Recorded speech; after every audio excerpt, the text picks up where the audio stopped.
आज मेरी माँ हमारे बीच नहीं है, परंतु उनका आशीर्वाद सदा मेरे साथ रहेगा।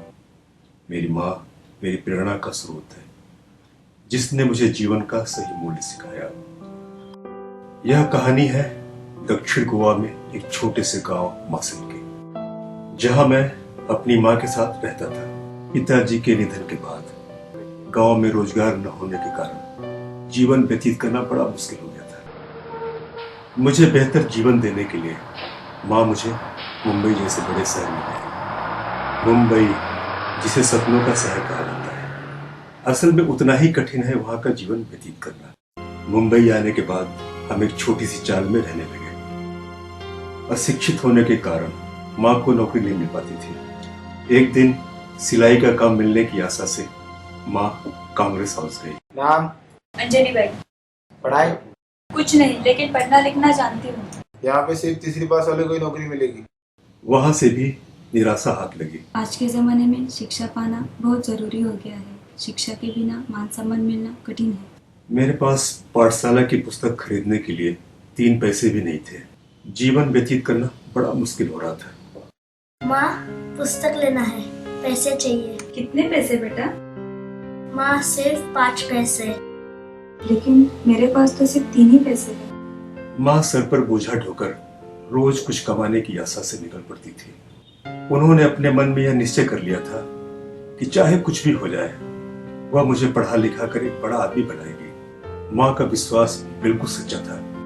इधर मैं माँ का सपना पूरा करने के लिए सच्चे दिल से मेहनत कर रहा था।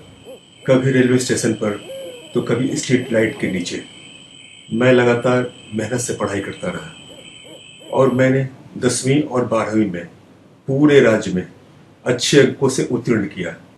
टाटा ट्रस्ट की स्कॉलरशिप की मदद से मेरी आगे की पढ़ाई अच्छी तरह चालू रही। मेरी माँ ने हमेशा मुझे आगे पढ़ाई करने की प्रेरणा दी, जिस कारण मैंने पीएचडी कर पाया।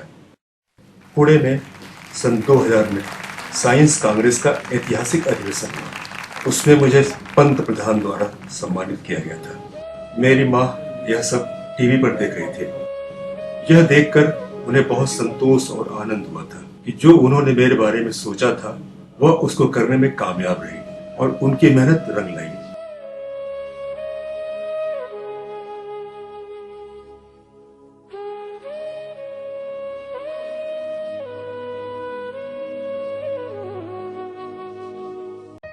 रघुनाथ जी की माँ ने जान लिया था कि शिक्षा ही एक ऐसा मार्ग है जिससे वह अपने बेटे के आने वाले कल को बेहतर बना सकते हैं। इसलिए उन्होंने अपने बेटे को पढ़ाने के लिए कड़ी मेहनत की और इस देश को एक कामयाब साइंटिस्ट दिया।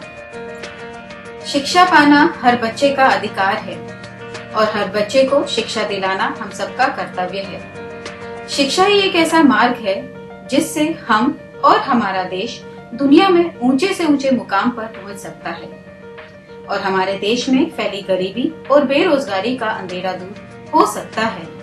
आइए हम सब मिलकर इस महत्वपूर्ण संदेश को हमारे देश के हर शहर, हर गांव, हर गली और हर एक घर में पहुंचाएं और मिलकर एक कामयाब भारत का निर्माण करें।